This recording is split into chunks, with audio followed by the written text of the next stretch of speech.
Hi guys, welcome back to the Butterfly Effect podcast. My name's Liam, I'm here with Jack. Howdy.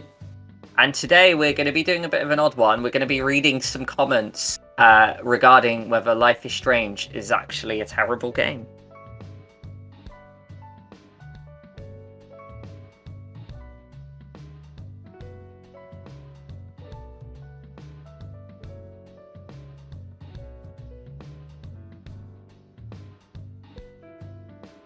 Okay, so when we chose that we were going to do Life is Strange, we put out a community post. And, obviously not everyone. Some fans are really excited and they're really happy we're currently covering this game. Others weren't the greatest fans of this. Now, that's completely fine. Video games are subjective. It's great that a lot of you voiced your opinions. Jack and I actually really enjoyed reading these comments. But we just thought we'd maybe tackle a few of these comments that, were not the greatest fans of Life is Strange. And maybe, just discuss a few of the points that were made here. So, I'll give the floor to yourself, Jack. Yeah, sweet. So we'll start with Aidan Burns' comment, who says, "Not gonna lie, I'm not really a fan of this series. The only one I did enjoy was Life is Strange 2, but a lot of parts feel tedious compared to Telltale, Supermassive and Quantic Dream, as this series gameplay-wise is a lot slower than other choice-based games. That said, I did enjoy Life is Strange 2. And I suppose, like I said in the reply, really, I do agree. I do think that Life is Strange, but I'm almost in a similar bracket to Telltale, that the pacing can feel quite slow, and something that I've raised in the Life is Strange series and that I'll continue to deem as a slight negative is I do think there's a lot of overkill in terms of looking in the environments. For me on Xbox, it feels like I'm constantly hitting the Y button to look at random objects where it will zoom in an object, a random line will be said, and then you pull away again. It doesn't add that much. I suppose to counteract that, there are things in the plot where if you do pay attention, like Kate's room, for example, you do get rewarded later on. But I don't know. For me personally, I do think that a better balance could be struck there. Having said that, I know you've said here that you like Life is Strange 2. Now, we're yet to cover Life is Strange 2, but when we do, there won't be a hell of a lot of positives coming from me. I didn't really have a good time with that game. Very quickly, I'll just say I didn't really connect with the lead characters. I really did feel like it dragged.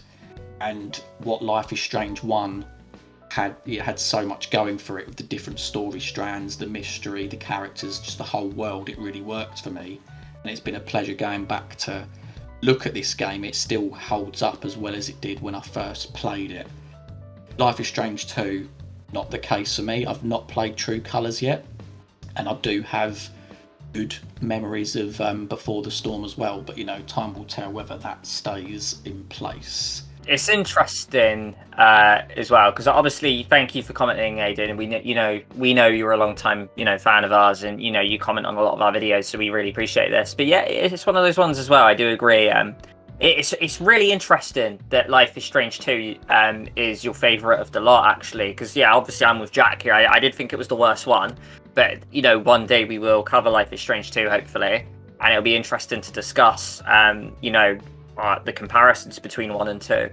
But I think one thing that I really appreciate with Life is Strange 1, that a lot of it is choice based, and a lot of it you can choose your pace, so you can kind of just bolt through the rooms, just do the objectives and done. But you can also choose to look at every object, and you can choose to play guitar as Max, that adds nothing to the story. You can choose to sit on a swing in Chloe's garden and just really take in the music. So it's one of those ones where obviously pacing could probably be improved, but also I like the fact that you kind of have the control of this as well, somewhat anyway.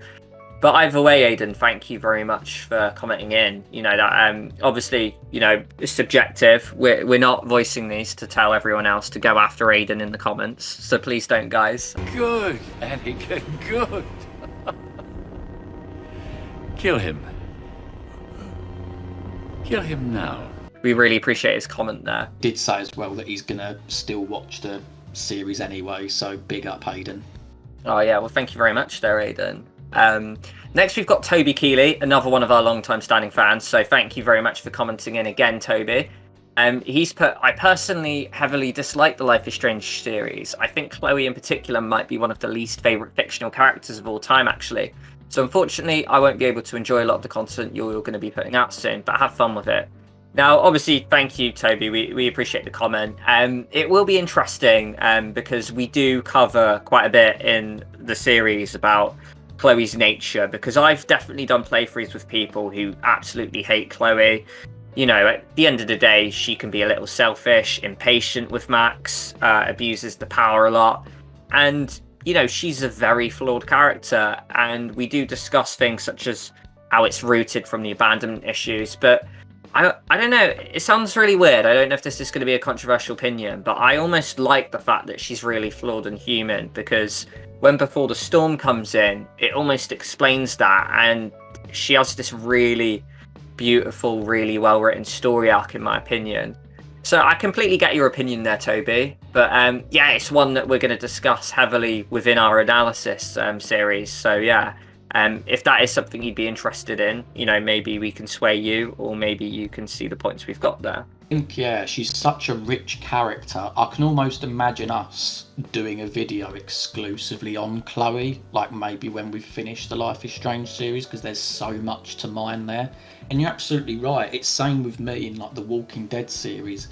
I find the Grey characters far more interesting. Say like Kenny, you know, you can see that he's a family man, that he wants to do well, but he, you know, sometimes his logic is incredibly flawed.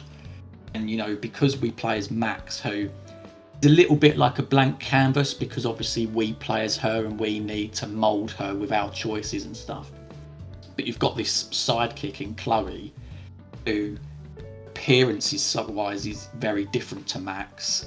She's got this sort of very traumatic background, and obviously she has like these abandonment issues, and I wouldn't say like she's an out and out, you know, bitch.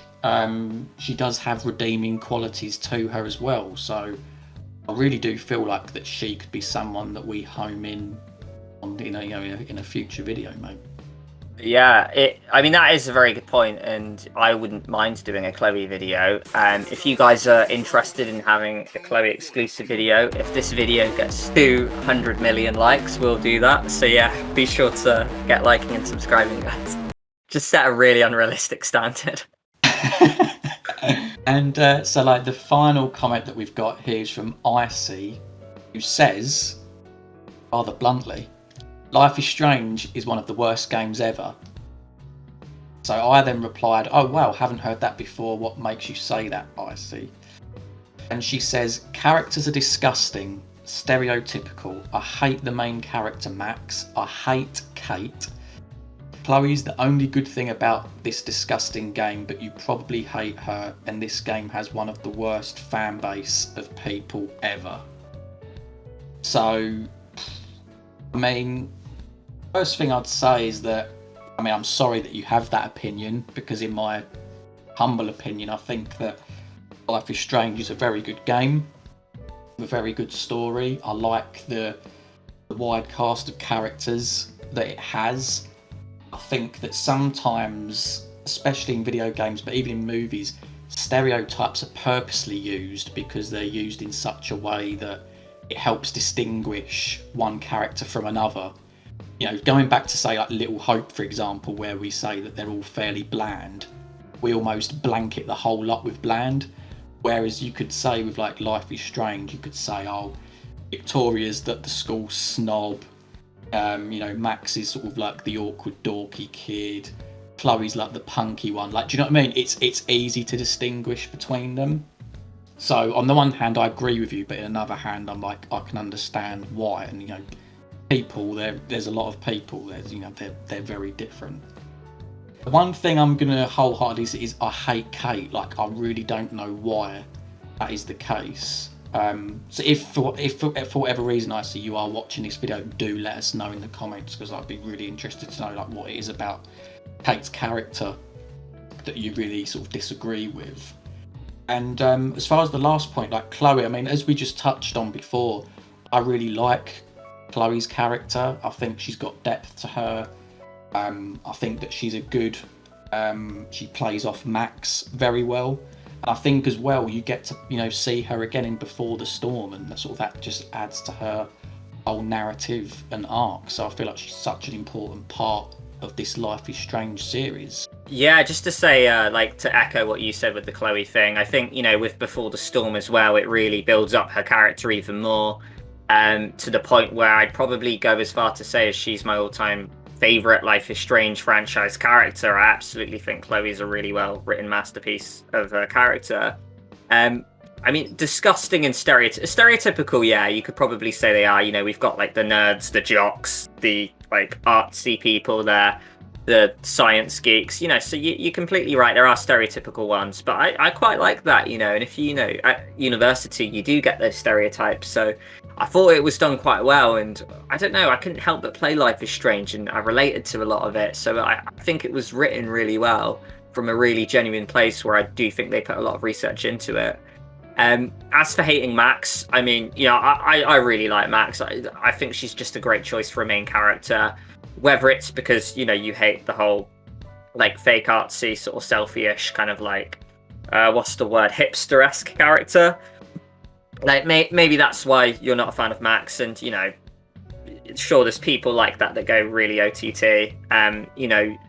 People like Victoria voice how fake it is. It might be that you see that. I don't know if it's anything beyond that. So yeah, obviously if you are watching IC, it'd be nice to get elaboration on that.